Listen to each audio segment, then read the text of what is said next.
Good evening. मैं Raju Singh IAS channel पर आप सबका स्वागत करता हूं। पिछले संडे को 5 तारीख को जब यूपीएससी का प्रीलिम्स एग्ज़ाम हुआ था तब हमने उसके इकोनॉमी के सॉल्यूशन दिए थे। आज यूपी पीसीएस का परीक्षा कंप्लीट हुआ है और इसका भी हम इकोनॉमी का सॉल्यूशन आपके सामने रखने जा रहे हैं। कुछ बातें आपको बता दें कि जैसा कि ध्यान देने वाली बात, जो अगले साल में के लिए लोग तैयारी कर रहे होंगे उनके लिए एक मार्गदर्शन है इसके माध्यम से कि यूपीएससी और यूपी पीसीएस का ट्रेंड बिल्कुल अलग है। यूपीएससी की पढ़ाई यूपी पीसीएस के अकॉर्डिंग नहीं है।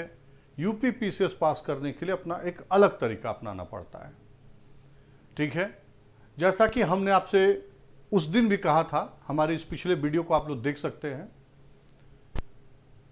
कि banking, inflation, share market, taxation, budget और नेशनल इनकम, ये सारे चैप्टर यूपीएससी के लिए फोकस पॉइंट होते हैं और उस पर वह प्रश्न पूछती है। और यहाँ पर देखिए जो प्रश्न पूछे गए हैं इनसे इस तरह के कोई प्रश्न नहीं है, क्योंकि जो यूपी पीसीएस होता है वो सब्जेक्ट पर न जा कर के एक तरह से उसके क्विज होते हैं, उस तरीके से चीज़ों पर फोकस करता है, कॉन्सेप्ट में ज़्यादा नहीं जाते हैं। ठीक है, सूचनात्मक होती है और यूपीएससी जो है वह कॉन्सेप्ट बेस्ड होती है। कुछ एक प्रश्न, 2-4 प्रश्न सूचनात्मक होते हैं, जबकि यहाँ पर ज़्यादातर प्रश्न सूचनात्मक होते हैं। तो चलिए हम लोग देखते हैं आज का प्रश्न। 150 प्रश्नों में 28 प्रश्न हमको मिले हैं, 26 प्रश्न मिले हैं इकोनॉमी के, शुद्ध रूप से इकोनॉमी के। यानी कि 20%, अगर 30 क्वेश्चन होते तो 20% कह सकते थे, 20% से थोड़ा कम। यानी ये जो भी परीक्षाएं हो रही हैं उनमें इकोनॉमिक्स का रोल जो है लगभग 18 से 20% का है। ठीक है, वहाँ पर 100 क्वेश्चन था तो उसके हिसाब से लगभग 20% क्वेश्चन थे, 22 क्वेश्चन थे, और यहाँ पर जो है कि 150 में 28 प्रश्न है। ठीक है, तो चलिए हम लोग आगे शुरू करते हैं। ये हमारा टेलीग्राम चैनल है Raju Singh IAS PCS courses, और ऑनलाइन क्लासेस के लिए आप हमारे इस नंबर का उपयोग कर सकते हैं। दिल्ली मुखर्जी नगर सेंटर पर सृष्टि एजुकेशन के नाम से 535 first floor, doctor Mukherjee Nagar, Delhi 9, यहाँ हमारा ऑफलाइन का सेंटर है और ये नंबर है। चलिए हम लोग आगे बात करते हैं।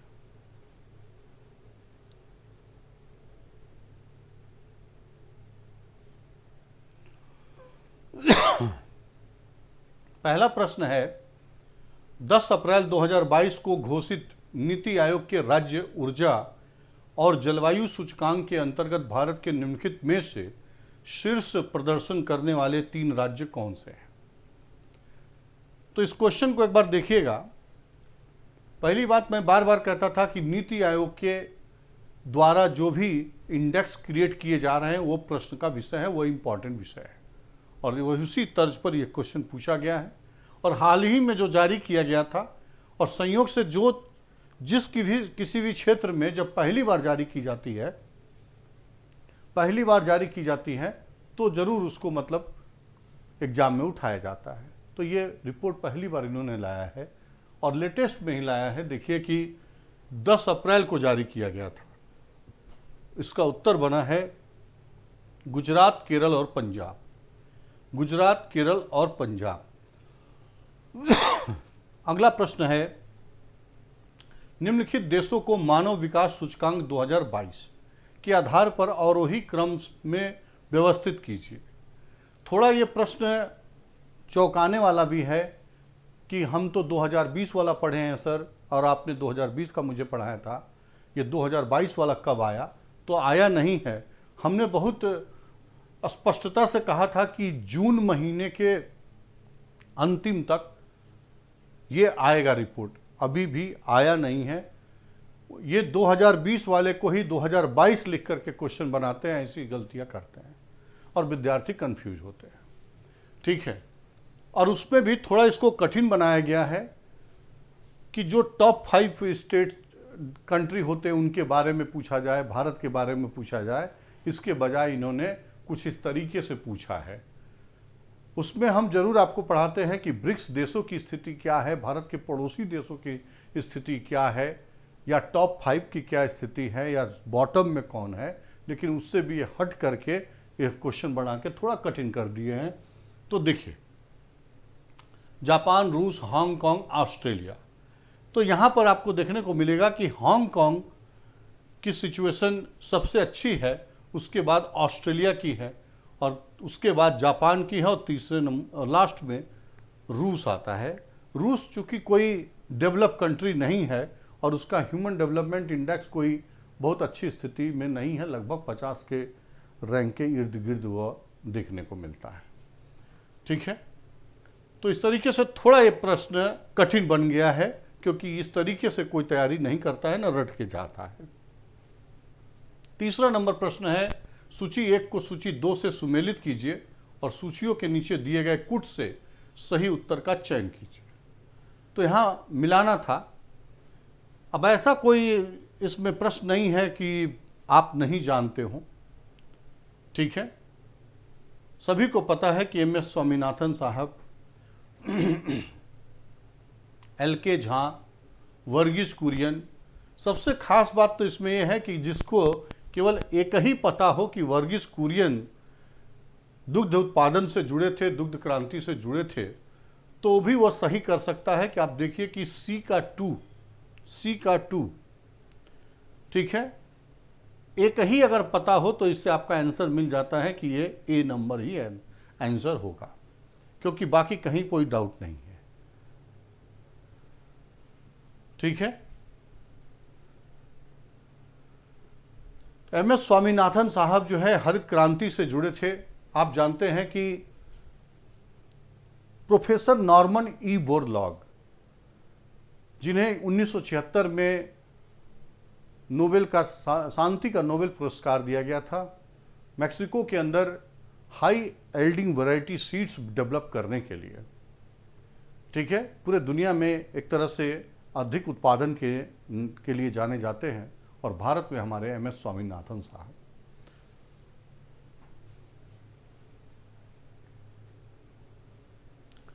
LBS, ठीक है, यह शब्द से थोड़ा भ्रमित करने की कोशिश की गई है, बाकी आप सब लोगों ने पढ़ रखा है। लीड बैंक स्कीम बोलते हैं, लीड बैंक स्कीम बोलते हैं इसको, ठीक है। और इसके लाने के पीछे पर्पस क्या था कि ग्रामीण क्षेत्रों में बैंकिंग सुविधाओं का विस्तार करना, वित्तीय समावेशन करना, इसके लिए कुछ पहल किया जाए, ठीक है, इसके लिए कुछ पहल किया जाए। आप जानते हैं कि 1969 में बैंकों का राष्ट्रीयकरण किया गया था। उसके बाद सरकार की ये विशेष रूप से जिम्मेदारी बनती थी कि ग्रामीण क्षेत्रों में वित्तीय सेवाओं का विस्तार हो, वित्तीय समावेशन हो, ठीक है। तो इसी दिशा में कई कमेटियां आई और अपना सजेस्ट किया, और 1969 में लीड बैंक की स्कीम स्थापित की गई। वैसे तो जैसे देखा जाता है कि जिला के स्तर पर, ब्लॉक के स्तर पर भी रिव्यू किए जाते हैं, कि जिला के स्तर पर किसी एक बैंक को दायित्व दे दिया जाता है कि आप इस जिले के अंदर कैसे वित्तीय समावेशन को बढ़ावा मिले, इस पर आप रिसर्च करिए और उस रिसर्च को बाकी बैंकों के साथ शेयर करिए, ताकि सभी बैंकें उस दिशा में कार्य करें। यह है लीड बैंक स्कीम। समय समय पर इसमें जब भी कोई चेंजेज होता है सरकार के द्वारा, ठीक है, कभी ये 2006 में भी UPSC में भी क्वेश्चन आया है, ऊषा थोराट कमेटी गठित की गई थी इसके ऊपर। इसी तरह से 2020 में फिर चेंज किया गया है। तो जब कुछ चेंज किया जाता है तभी ये विषय कमीशन के नज़र में आते हैं और प्रश्न बनते हैं। इसीलिए कहा जाता है कि करंट पढ़ना बहुत ज़रूरी है। करंट अफेयर्स में जो चीज़ें चर्चा में चलती हैं, उन चीज़ों को थोड़ा देखते रहने से उस टॉपिक विशेष में जा कर के तैयारी कर ली जाती है, ठीक है। तो प्रश्न क्यों बनाया गया ये जानिए, इसलिए कि इसमें कुछ नए डायमेंशंस जोड़े गए हैं, कुछ सुधार किए गए हैं, बदलाव किए गए हैं, इसीलिए इस टॉपिक को पूछा गया। ये नहीं पूछा गया है कि क्या सुधार किए गए हैं। टॉपिक पूछा गया है कि आखिर एलबीएस क्या होता है, लीड बैंक स्कीम क्या होती है। ठीक है, तो यही है लीड बैंक स्कीम, अग्रणी बैंकिंग योजना। ठीक है, अग्रणी बैंकिंग योजना। मेक इन इंडिया कार्यक्रम के संदर्भ में निम्नलिखित कथनों में से कौन सा से सही है? देखिए, 2014 में एनडीए सरकार बनी है और उसके 2014 में ही यह मेक इन इंडिया प्रोग्राम की शुरुआत कर दी गई थी। ठीक है, और इस मेक इन इंडिया के अंतर्गत इसका उद्देश्य भारत में कंपनियों को विनिर्माण हेतु प्रोत्साहन देना तथा निवेश को सुगम बनाना। थोड़ा इसमें आपको कंफ्यूजन होगा जब आप गूगल भी खंगालेंगे या तो उसमें कुछ और चीज़ें दिख रही होंगी, लेकिन वो टारगेट है। टारगेट ये था कि इसके माध्यम से हम लोग क्या अचीव करना चाहते हैं। ज़्यादा रोजगार सृजन, जीडीपी में ग्रोथ, ठीक है, तो इकॉनमी की गति को बढ़ाना, इंडस्ट्री की गति को बढ़ाना, ये सब तो ठीक है, लेकिन मेनली हमारा पर्पज उसमें ऑब्जेक्टिव ये था कि तेज गति से भारत में उद्योग धंधे खोले जाएं। जिन वस्तुओं का हम विदेशों से आयात करते हैं, जिन कंपनियों से, उन कंपनियों से भी आग्रह है कि वे आकर हमारे देश में बनाएं। ठीक है, मेक इन इंडिया, आइए भारत में बनाइए। ठीक है, तो इसका पर्पज यही था कि देश में मैन्युफैक्चरिंग सेक्टर को प्रमोट करना।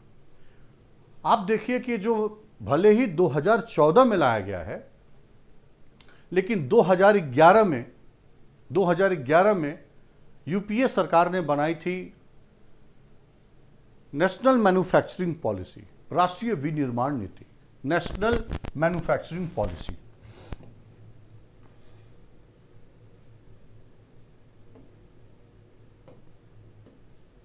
नेशनल मैन्युफैक्चरिंग पॉलिसी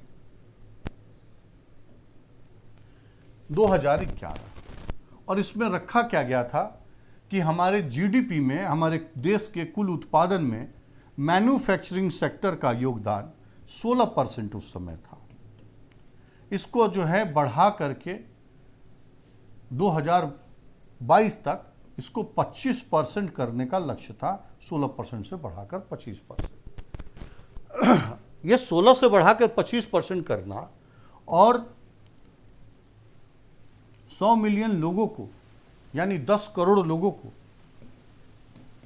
युवाओं को रोजगार देना। भारत जिन क्षेत्रों में मजबूत स्थिति में थी, उन क्षेत्रों में और प्रमोट करना।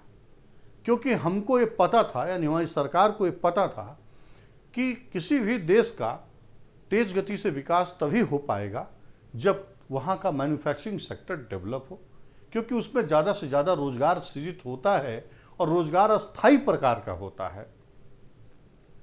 दुनिया की कोई भी देश जो विकसित देश बनी है, अपने इस मैन्युफैक्चरिंग के बल पर ही बनी है। इसीलिए भारत ने भी मैन्युफैक्चरिंग सेक्टर को प्रमोट करने के लिए नेशनल मैन्युफैक्चरिंग पॉलिसी लेकर के आई, और इसी नेशनल मैन्युफैक्चरिंग पॉलिसी को सपोर्ट देने के लिए मेक इन इंडिया का प्रोग्राम 2014 में नई सरकार आने पर शुरू की, ना कि इसके जगह पर उसको शुरू की। मेक इन इंडिया जो है इस प्रोग्राम को सपोर्ट करने के लिए था। अब इस टारगेट को 2025 कर दिया गया है, एक्सटेंड करके। ठीक है, क्योंकि इस बीच नो डाउट 2 साल काफ़ी डिस्टर्बेंस रहे हैं, तो ये चीज़ है। ठीक है, तो इसमें उत्तर क्या बनेगा? 1 तथा 2 दोनों। मेक इन इंडिया प्रोग्राम वर्ष 2014 में प्रारंभ किया गया। भारत में कंपनियों को विनिर्माण हेतु प्रोत्साहन देना तथा निवेश को सुगम बनाना। थोड़ा वह कंफ्यूजन हो सकता था कि आजकल जो है एक सरकार ने स्कीम लाई है, उसमें ये ऑब्जेक्टिव है। वहाँ उसमें ऑब्जेक्टिव है, लेकिन उसमें भी यही था कि देश में कल कारखाने खुले, चाहे वह भारतीय लोग खोले या विदेशी खोले, दोनों ही के द्वारा मैन्युफैक्चरिंग सेक्टर में तेज गति से कल कारखाने खोलने पर बल था। इससे क्या होगा कि देश में रोजगार का सृजन हो पाएगा, देश की जीडीपी बढ़ेगी। खान मंत्रालय की वार्षिक रिपोर्ट 2020-21 के अनुसार निम्नलिखित में से कौन से 2 राज्य भारत में लौह अयस्क के प्रमुख उत्पादक हैं? कायदे से ये सभी राज्य उत्पादन करते हैं। लेकिन अगर दो ऐसे राज्यों को देखा जाए जो सबसे ज़्यादा करते हों, उनको पूछा गया है।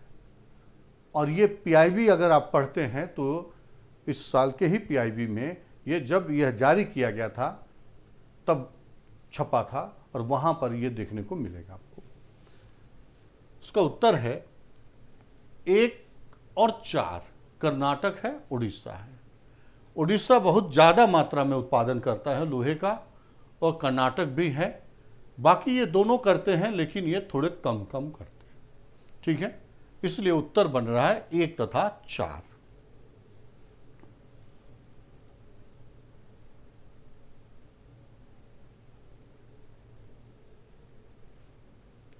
पश्चिमी उत्तर प्रदेश के संदर्भ में निम्नलिखित कथनों में से कौन सा सही है?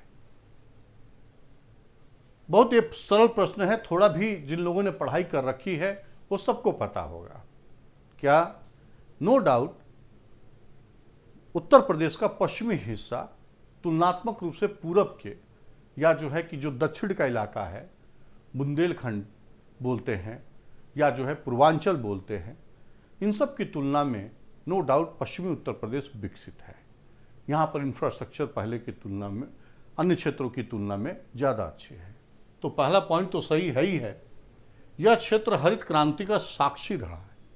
आप जानते हैं कि जब भी आप पढ़ाई करते हैं, हरित क्रांति की शुरुआत मानते हैं पंजाब, हरियाणा और पश्चिमी उत्तर प्रदेश। वहाँ उत्तर प्रदेश नहीं लिखा रहता है, पश्चिमी उत्तर प्रदेश लिखा रहता है। तो ये वही प्रश्न है, बस बहुत सरल प्रश्न था ये, उतना ज़्यादा कठिन नहीं है। तो 1 और 2 दोनों ही बातें इसकी सही हैं। अगला देखिए, टी माल्थस ने दी माल्थुसियन थ्योरी नामक प्रसिद्ध सिद्धांत को प्रतिपादित किया जो संबंधित है। वैसे भी उत्तर प्रदेश जनसंख्या के चैप्टर से ज़्यादा प्रश्न पूछने में विश्वास करती है, हमेशा से पूछती है। बस इतना इस बार कृपा किया है कि डेटा ज़्यादा नहीं पूछा है, कॉन्सेप्ट से पूछा है। जब भी हम अपने आपको जनसंख्या का चैप्टर पढ़ाया है, पहला टॉपिक यहीं से शुरू करते हैं। और हमारे नोट्स में भी आप देखेंगे तो पहला शब्द जनसंख्या के नोट्स में, पहला शब्द माल्थस की थियरी से ही शुरू होती है। ठीक है, तो माल्थस की थियरी है क्या? माल्थस ये बताने की कोशिश करते हैं, एक भयाक्रांत सिचुएशन रखते हैं कि जो कृषि उपज है, खाद्यान्न है, वो अर्थमितीय गति से आगे बढ़ती है, उत्पादन बढ़ता है। यानी 1, 2, 3, 4, 5, 6 इस तरीके से इसको अर्थमितीय दर से आगे बढ़ना कहते हैं। जबकि इनका बताना है कि जनसंख्या ज्यामितीय दर से आगे बढ़ती है। यानी 2 लोग हैं, माता पिता और उनके 2 बच्चे, तो 4 हुए, 2 से 4, और फिर उसके बाद इसी तरीके से 4 से 8, 8 से 16, 16 से 32, 32 से 64, 64 से 128 और 256। यानी इनका कहना यह है कि जिस गति से जनसंख्या बढ़ती है उसी गति से खाद्यान्नों का उत्पादन नहीं बढ़ता है, क्योंकि खाद्यान्न में अर्थवित्तीय गति से बढ़ती है। सबसे खास बात कि कृषि में ह्रासमान का सिद्धांत लागू होता है। ये ह्रासमान का सिद्धांत क्या है सर? आप ज़्यादा उत्पादन की कोशिश करेंगे तो मिट्टी की उर्वरता प्रभावित होती है। ठीक है, मिट्टी की उर्वरता प्रभावित होती है। यही बात तो उन्होंने कहा कि अकाल होगा, भूखमरी होगी और कुछ जनसंख्या खत्म हो जाएंगे, डेड हो जाएंगे, इस तरीके से कंट्रोल होगा प्राकृतिक तरीके से। तो यही भयावह स्थिति उन्होंने रखी थी माल्थस ने जो है। तो सीधा सा उत्तर तो खैर जनसंख्या से है, लेकिन आप टॉपिक को समझे रहिए। India state of forest report 2021, आप सभी को पता है प्रत्येक 2 वर्ष पर यह रिपोर्ट जारी किया जाता है। पर्यावरण और वन मंत्रालय के अंतर्गत होता है ये, और स्टेट फॉरेस्ट रिपोर्ट इसके करके जारी किया जाता है। और इसमें दिखा रहा है कि मतलब आप जानिए कि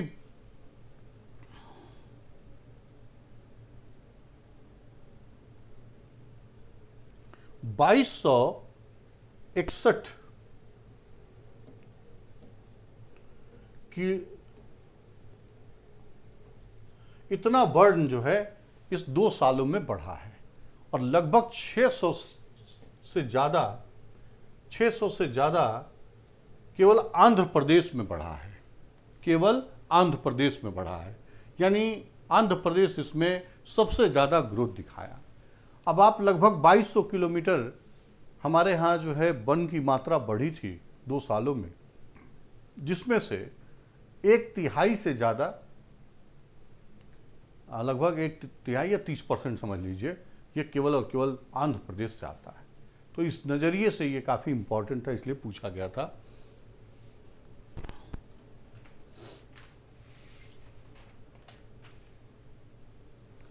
संयुक्त राष्ट्र विकास कार्यक्रम यूएनडीपी ने निर्धनता की निम्नलिखित श्रेणियों की पहचान की है, कौन सा एक सही है? तो यूएनडीपी निर्धनता की निम्नलिखित श्रेणियों की पहचान की है। कहने का मतलब कि आय निर्धनता, पैसे न होने की वजह से जीवन संकट में होना, और दूसरी मानव निर्धनता, लोगों के जीवन स्तर का ठीक न होना।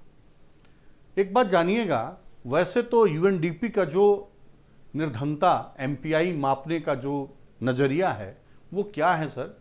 वो नज़रिया है कि सुविधाओं का अभाव, सुविधाओं से वंचना, जिसमें कि शिक्षा को लेकर के है, स्वास्थ्य को लेकर के है, जीवन स्तर को लेकर के है, वहाँ कोई पैसे वाला मानक नहीं रखा गया है। ठीक है, पैसे वाला मानक नहीं रखा गया है। और भारत में अगर हम बात करें कि गरीबी का मापन कैसे होता है, तो यहाँ पर उपभोक्ता व्यय के आधार पर पारिवारिक मासिक उपभोग व्यय देखा जाता है, ना कि इनकम देखी जाती है। और वहीं वर्ल्ड बैंक की बात करेंगे तो वह इनकम को आधार बना के $1.9 परचेजिंग पावर पैरिटी को आधार बना करके गणना करती है, और यूएनडीपी सुविधाओं से वंचना को आधार बनाकर गणना करती है। तो यहाँ थोड़ा कन्फ्यूजन हो जाएगा कि आखिर जब सुविधाओं से वंचना तो कैसे आय निर्धनता और मानव निर्धनता। यहाँ पर सेंस ये वही लेकर के जा रहा है कि पैसों के अभाव की वजह से लोगों का जीवन स्तर काफ़ी दयनीय हो जाता है, क्योंकि पैसे से ही तो आप शौचालय बनाएंगे, पैसे से ही तो आप अन्य सुविधाएं प्राप्त करेंगे। ठीक है, तो ए तथा बी दोनों ही सही है।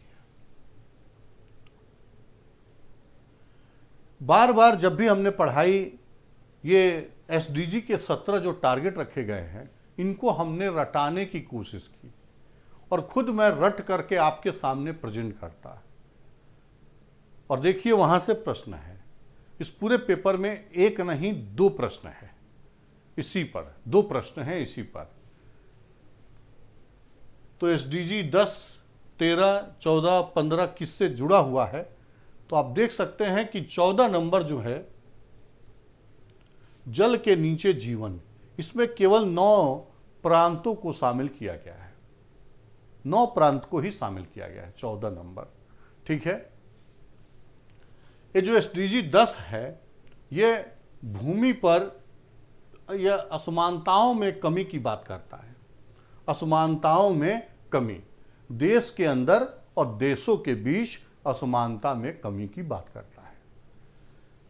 और देखेंगे एसडीजी 13, तो यह जो है जलवायु परिवर्तन, और इसी तरह से ये 15। तो ये उत्तर क्या बनेगा? 3, 1, 4, 2। ए नंबर 3 है, असमानताओं में कमी। बी नंबर जलवायु परिवर्तन 13, क्लाइमेट चेंज।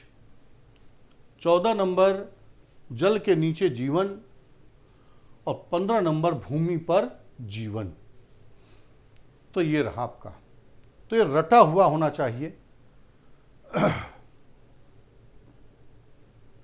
भारत में कृषि क्षेत्र में छूटो, फार्म सब्सिडी, थोड़ा ये कॉन्सेप्ट पर है और बड़ा कंफ्यूजिंग भी है। ये प्रश्न थोड़ा कंफ्यूजिंग है के संदर्भ में निम्न कथनों पर विचार कीजिए। भारत में इनपुट सब्सिडी, इनपुट का मतलब होता है आगत।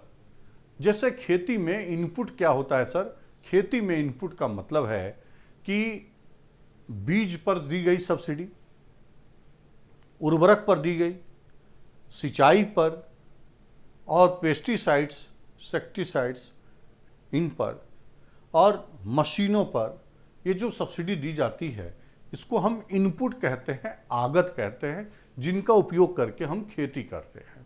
ठीक है, तो भारत में इनपुट सब्सिडी जैसे उर्वरकों पर दी जाने वाली अप्रत्यक्ष फार्म सब्सिडी के अंतर्गत आती है। ठीक है, अप्रत्यक्ष फार्म सब्सिडी ये तो बिल्कुल क्लियर है।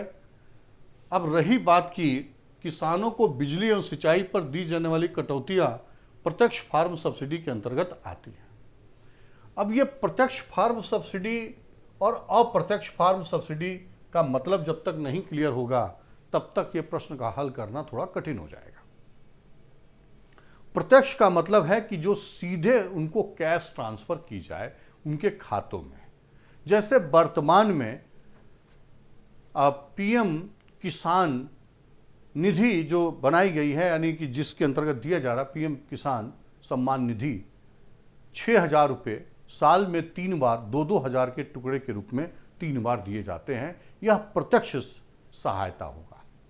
ठीक है, लेकिन बाकी जो चीज़ें दी जा रही हैं, वस्तुएं सस्ती दी जा रही हों, उत्पादन लागत कुछ हो, उस पर प्राइस कुछ लिखा हो और दिया किसी और मूल्य पर जा रहा हो, और जो डिफरेंस प्राइस है, अंतर जो प्राइस का है वो सरकार भरती है, तो इसको हम इनडायरेक्ट सब्सिडी के दायरे में रखेंगे।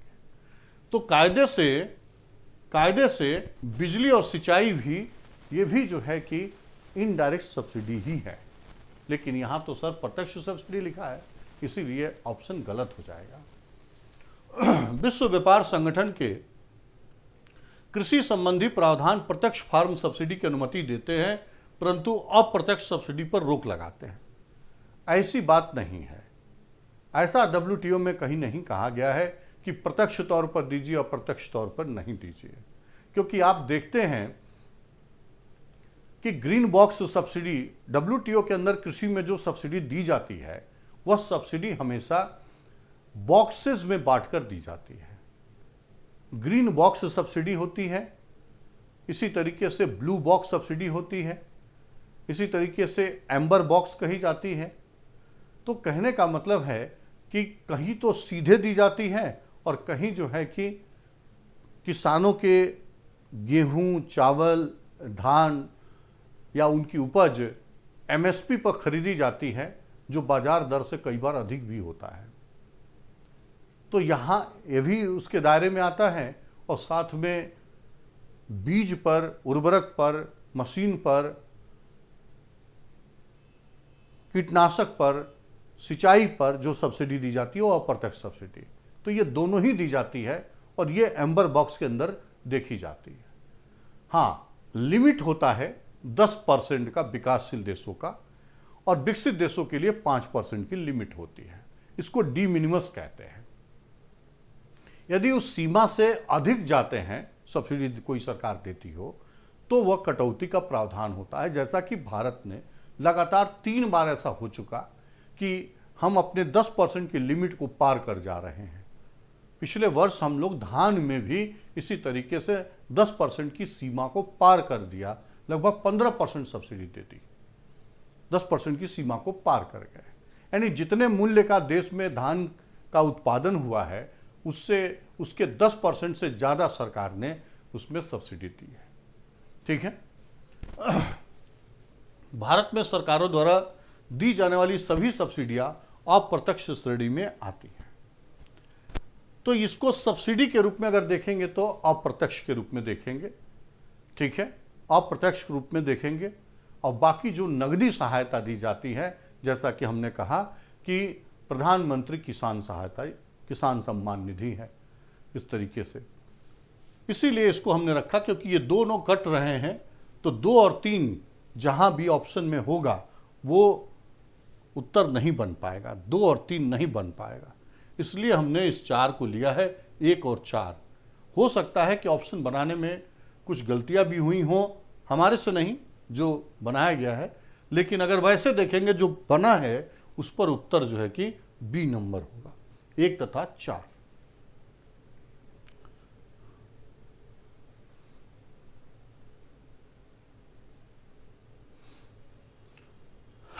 उत्तर प्रदेश के वित्तीय वर्ष 2020-21 के बजट के संबंध में निम्नलिखित में से कौन सा से कथन सही है।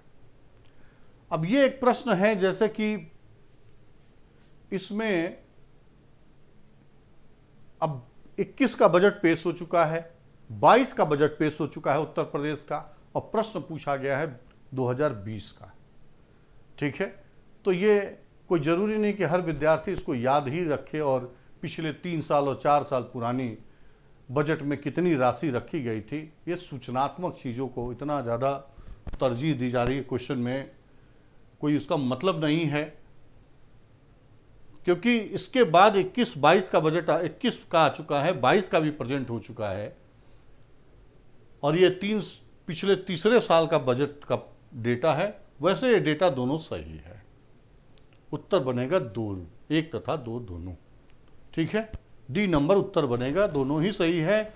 चलिए, भारत में किस धार्मिक समूह का सर्वाधिक भाग नगरी है। एक बहुत बेसिक कॉन्सेप्ट बनेगा इसमें कि जैन समाज शहरों में ही रहता है। ठीक है, तो जैन समाज परसेंटेज वाइज अगर देखेंगे तो ज़्यादा शहर में रहते हैं। ठीक है, सबसे कम हिंदू रहते हैं, क्योंकि जनसंख्या की तुलना करने पर परसेंटेज वाइज कम आएगा। इस्लाम के लोग भी हिंदू से ज़्यादा लोग शहरों में रहते हैं, क्योंकि उनका बसावट शहर का ही है।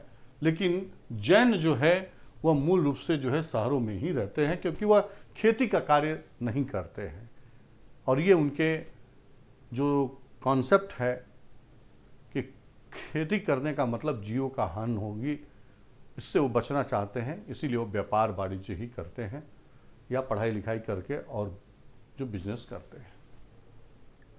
इस बेसिस पर जैन ही है, डेटा के आधार पर भी जैन है और लॉजिक के आधार पर भी जैन है। जनसांख्यिकीय लाभांश, ये बहुत सरल सा प्रश्न है।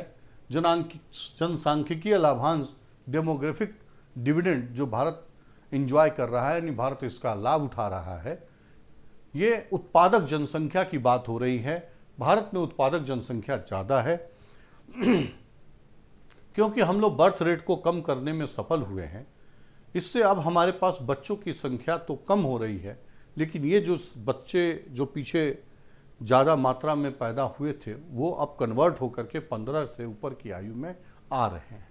इस एज ग्रुप में यानी उत्पादक वर्ग में जनसंख्या ज़्यादा हो रही है, और जो 0 से 14 है बच्चों का समूह, और 60 से ऊपर जो वृद्धजन हैं, एज पीपल हैं, इनको हम लोग अनुत्पादक जनसंख्या के अंतर्गत रखते हैं, और इनकी संख्या कम हो रही है। वैसे तो वृद्धों की संख्या बढ़ रही है, लेकिन अगर दोनों का टोटल आप अनुपात देखेंगे तो इस समय प्रोडक्टिव एज ग्रुप ज़्यादा है, यानी कमाने वाले, उत्पादन करने वाले ज़्यादा, और उन पर निर्भर जनसंख्या कम है। ये किसी देश के लिए बहुत अच्छी बात होती है, लेकिन अच्छी बात तब होगी जब उनके लिए हम शिक्षा, स्वास्थ्य और उनके लिए रोजगार का प्रबंध करेंगे, तब जाकर के इसका रियल लाभ मिल सकेगा। तो जनसंख्या के दृष्टिकोण से हमारे पास उत्पादक जनसंख्या अच्छी है और 2050 तक इसका लाभ हम उठा सकते हैं। उसके बाद चीज़ें अन्य देश जैसे जापान है वैसे हमारे यहाँ भी चीज़ें बदलेंगी, और ये जनसंख्या जब वृद्ध जनसंख्या में चेंज होगा और बर्थ रेट पर हम कंट्रोल लगा लिए हैं, तो हम लोगों की भी स्थिति वही होगी जो विकसित देशों की हुई है, जहाँ पर जनसंख्या कम है, जहाँ वृद्ध जनसंख्या ज़्यादा हो चुकी है। तो 15 से 59 वर्ष की कार्यशील जनसंख्या, ये सबको पता है आपको। वर्ष 2022 के प्रारंभ में कौन सा देश इस्पात उत्पादन में विश्व में सबसे ऊपर रहा। ये मार्च 2022 में डेटा आया था। वैसे तो चाइना जो उत्पादन कर रही है उसमें गिरावट था, भारत, जापान, इन सब के उत्पादन में थोड़ी थोड़ी वृद्धि है, भारत में वृद्धि है, लेकिन ओवरऑल देखेंगे तो चाइना का उत्पादन बहुत ही ज़्यादा है, 80 मिलियन मीट्रिक टन इस तरीके से, जबकि भारत का 10 के अराउंड है। तो उत्पादन में बहुत बड़ा डिफरेंस है। भले ही चाइना का थोड़ा गिरावट हुआ, लेकिन ओवरऑल उत्पादन बहुत ज़्यादा है, चाइना इसमें नंबर 1।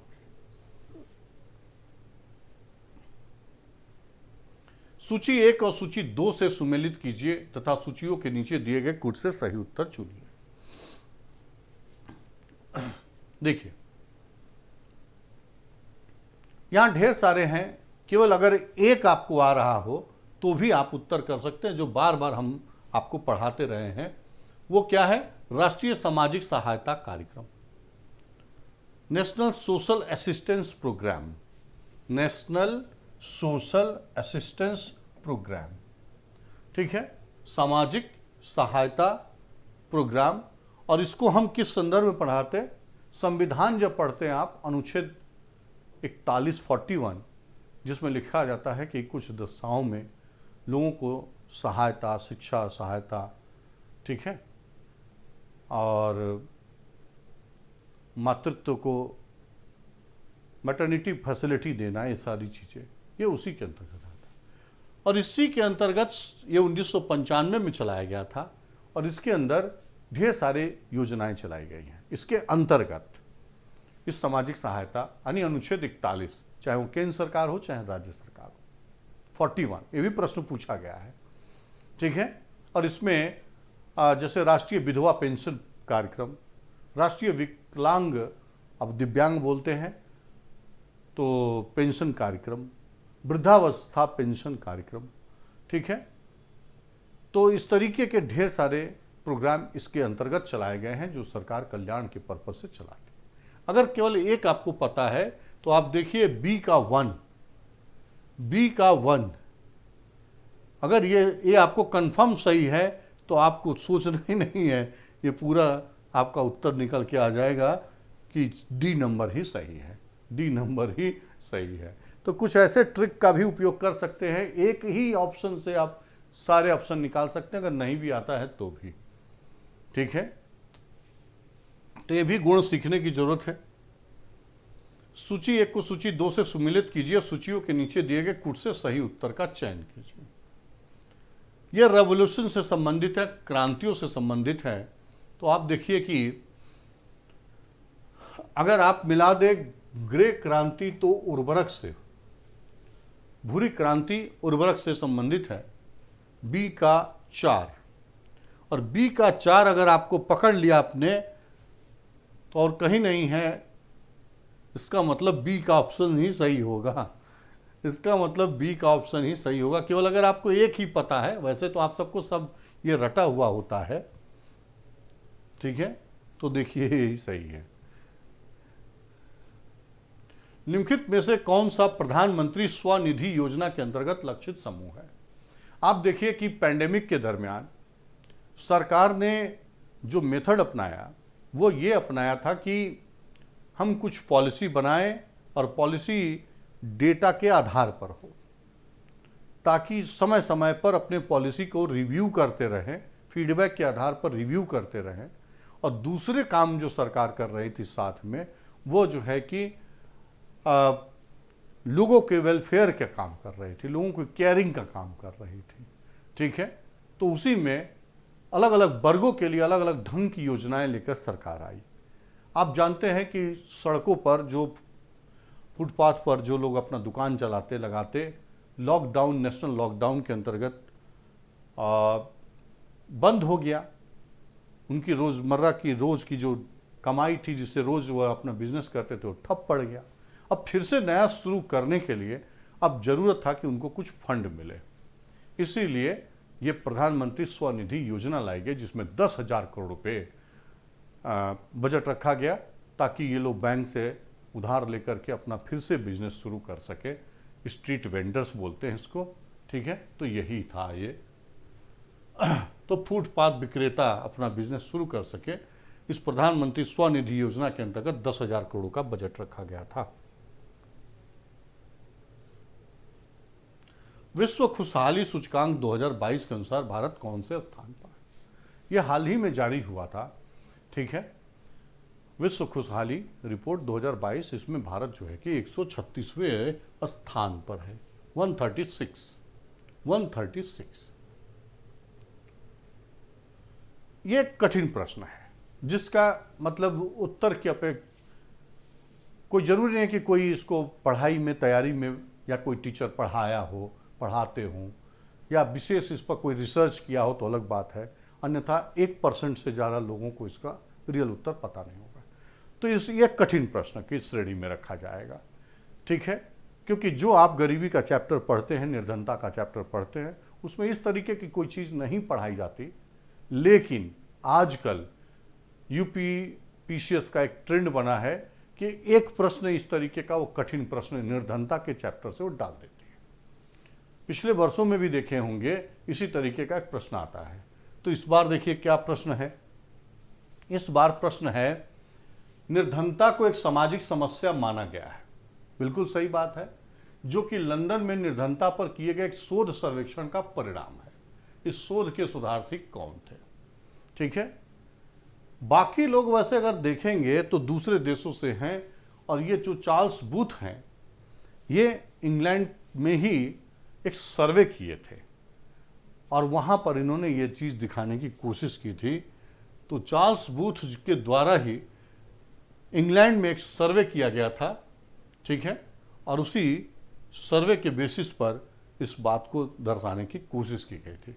तो इस तरीके की कोई तैयारी के क्रम में तैयार करके नहीं गया होगा, ठीक है, या तो इसी विषय पर कोई रिसर्च कर रहा हो तो अलग बात है। तो ये कठिन प्रश्न की श्रेणी में आएगा और तुक्के से लोगों के सही होंगे और गलत होंगे, तो इसको मेरिट का विषय नहीं मानते। जल जीवन मिशन योजना किस वित्तीय वर्ष के केंद्रीय बजट में घोषित किया गया? आप जानते हैं कि जल जीवन मिशन 2022 तक सबके घरों तक जल पहुंचाने की बात करता है, पीने का पानी पहुंचाने की बात करता है। 2019 का बजट जब पेश हुआ था तब उसी में इसको रखा गया था, 19-20 के बजट में रखा गया था।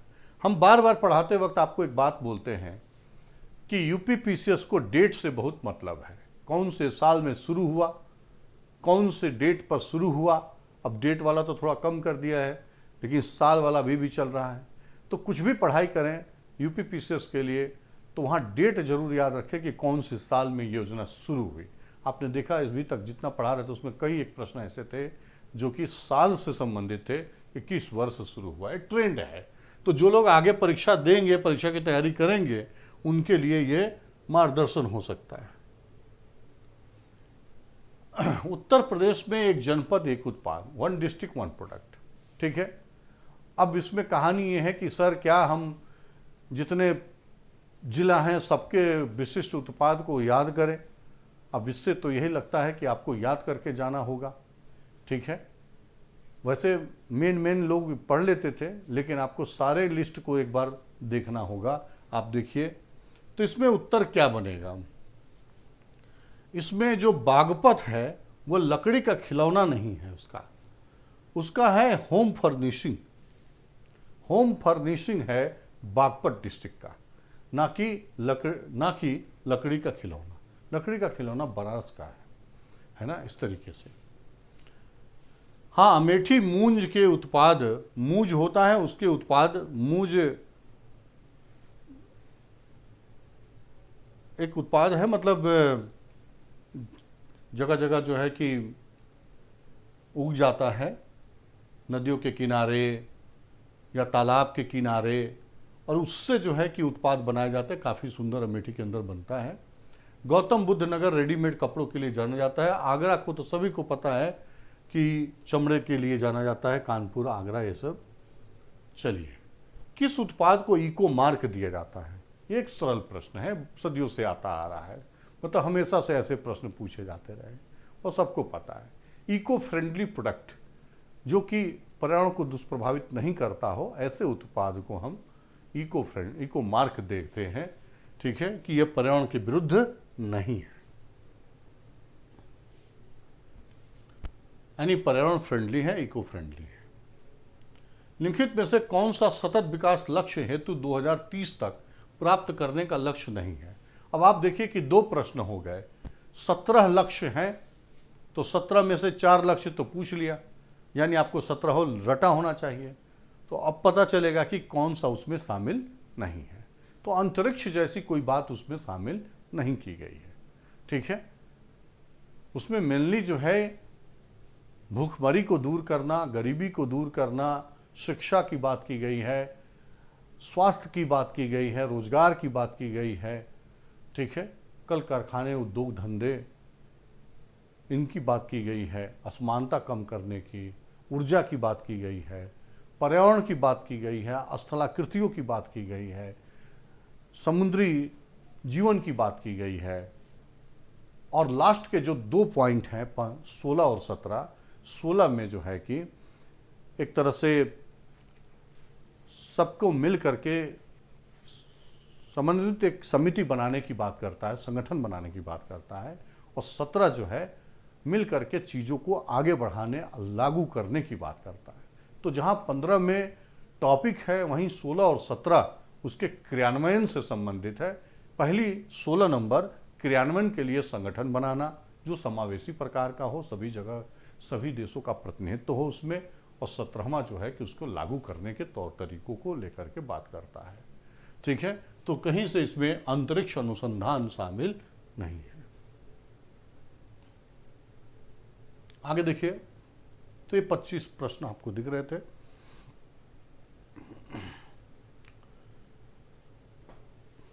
तो ये आज का हमारा प्रोग्राम पूरा हुआ, और इसी तरीके से हम आपको एक के बाद वीडियो लेकर के आते रहेंगे।